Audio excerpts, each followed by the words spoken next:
Байрам güçlep udala kite, buna xattire bulurday ошундай bir хан, ягни тарихи bir объект buluğu bik de көңілге хош келе. Ысынапта Рафаэль Нарманович бик жауаплы кеше. Әйткәндәй, ул вакытында Кайбулла районы Акъярда атайымалы бюст эшләгән инде.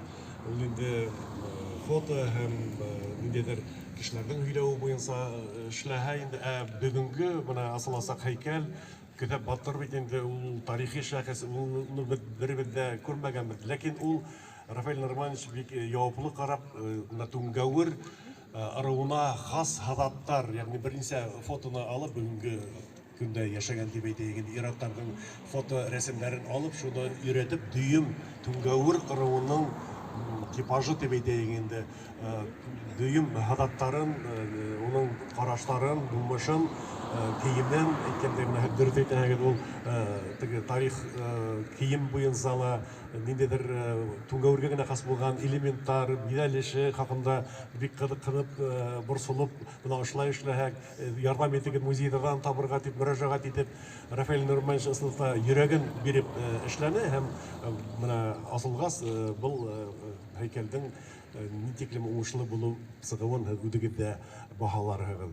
Көтәп Батыр Солтанголыкка килгәндә, әлбиттә, ул тарихи шәхес һәм ул батыр булганы өчен генә бүгенге көндә дә уны Түнгәверләр генә түгел, башка милләтләрдә, башка ырылда хәтерләмәй, нәкъ уның дәүләт эшмәкәре буларак, старшина буларак, чөнки старшина дигән ул бит инде ул димәк ул укый яза белергә тиеш.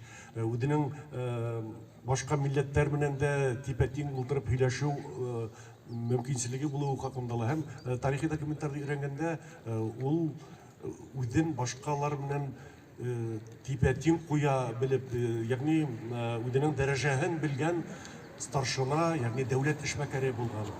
Ләкин кызганычка каршы бит инде уның биографиясына күп халак уны алдап, кулга алып, язалап үлтерелгән безнең акакалыбыз дип әйтәйек инде, безнең атай-олатайларыбыз.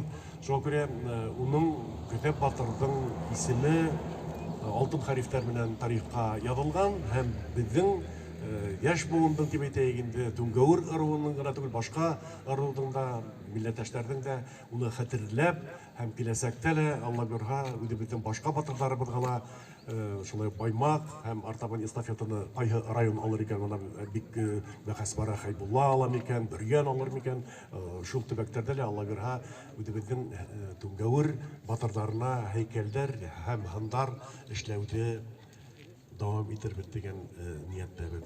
Бүген инде менә хуҗаларга сынатта зур рәхмәт, шундай менә күңел илһамлана, күңел тула, үзебезнең йөребездә, үзебезнең тарихи шәхесләребезне тергезү, һанландыру.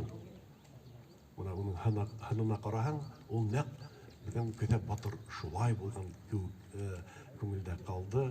Рафаэль Нарманович бүген кызганычка каршы үзе килә алмады дөньяви мәшәкатьләр аркасында. Ләкин элеккегән килеп, менә анда ул идәннәрдә, йөрдә һәпереп йөрүне, менә анда ташларны һыйпап үзенең күңел йылыһын калдырды һәм уны һәйкәлдә аскас уның күңел йылыһын тоерһыгыз Аллаһы бирһә. Хәерле сәгатьтә. Основаниеһен учалынан әпкелеп гранит түшәгән егетләргә рәхмәт әйтеп үткәм килә. Беренчедән Аскар ауыл биләмәһе итәкчеһе Талгат Наилович Агзамов тора. Уга рәхмәт әйтәк.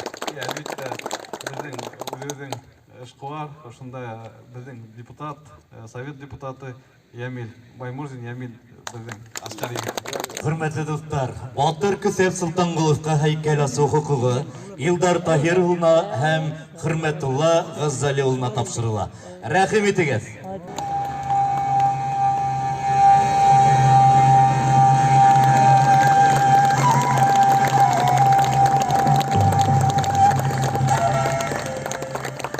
Башкортымдың асыл гына тажы, йөзек кашы үзе Түнгәвер, Коңгырат тиһә тотыш Йыһан калка, күңелендә уның йыр һәм ер.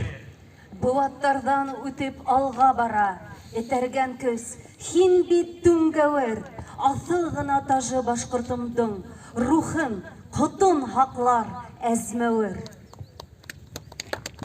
Ошондой матур сараларда еш кына бергәләп осрашып торайык. Илдәр тыныс, күңелдәребез саф, тәннәребез сәламәт булһын.